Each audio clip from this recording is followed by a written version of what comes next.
অবশেষে আন্তর্জাতিক ক্রিকেটে সাফল্যের মুখ দেখলেন আজম খান।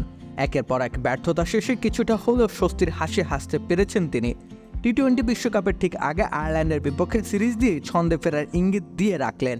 যে প্রতিভার সম্ভাবনা নিয়ে পাকিস্তানের সবুজ জার্সি গায়ে জড়িয়েছিলেন, সেটির প্রমাণ কিছুটা হলেও দিতে দেখা গেল তাকে। আইরিশদের বিপক্ষে চলমান সিরিজের দ্বিতীয় টি-20তে 193 রানের বিশাল লক্ষ্য তাড়া করতে হতো পাকিস্তানকে। কঠিন কাজটা সহজ করে দিয়েছিলেন ফখর জামান ও মোহাম্মদ রিজওয়ান, কিন্তু শেষ দিকে 22 গজে এসে সব আলো কেড়ে নিয়েছেন দীর্ঘদেহী এই হার্ড হিটার।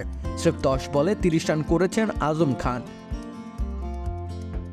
অথচ নিজের টি-20 ক্যারিয়ারে এর আগে আরও 9 ম্যাচ খেললেও কখনো এক ইনিংসে এত রান করতে পারেননি। এমনকি সব মিলিয়ে তার মোট সংগ্রহ ছিল 34 বলে 29 রান। সে সময় সির্ফ 85 স্ট্রাইক রেট আর 4.14 গড়ে ব্যাট করেছিলেন তিনি। কিন্তু আয়ারল্যান্ডের বিপক্ষে এদিন অপরাজিত এক ক্যামিও খেলেছিলেন ডানহাতি। 300 স্ট্রাইক রেটে ইনিংসটি খেলার পথে 4টি ছক্কা ও 1টি 4 হাঁকিয়েছেন আজম।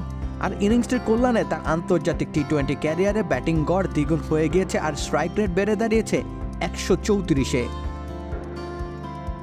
পাকিস্তান সুপার লিগের সৌজন্যে আজম খান উঠে এসেছিলেন লাইমলাইটে। লোয়ার মিডল অর্ডারে ঝড় তোলার সামর্থ্য দেখিয়ে নজর কেড়েছিলেন নির্বাচকদেরও। শুধু পিএসএল নয়, ক্যারিবীয় প্রিমিয়ার লিগেও ধারাবাহিক পারফরম্যান্স করেছিলেন তিনি। কিন্তু জাতীয় দলের সুযোগ পেতেই তার বিধ্বংসী রূপ হারিয়ে গিয়েছিল। ব্যর্থতার বোঝা চেপে ধরেছিল তাকে। তবে আশার কথা, সব চাপ পাশে সরিয়ে পারফর্ম করতে শিখছেন এই উদীয়মান তারকা। প্রতিপক্ষ যেই হোক, দুর্দান্ত একটা ক্যামিও খেলার পর নিঃসন্দেহে হারানো আত্মবিশ্বাস অনেকটা ফিরে পাবেন তিনি।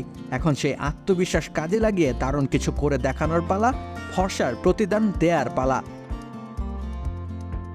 রাকিব হোসেন রুম্মান, খেলা 71।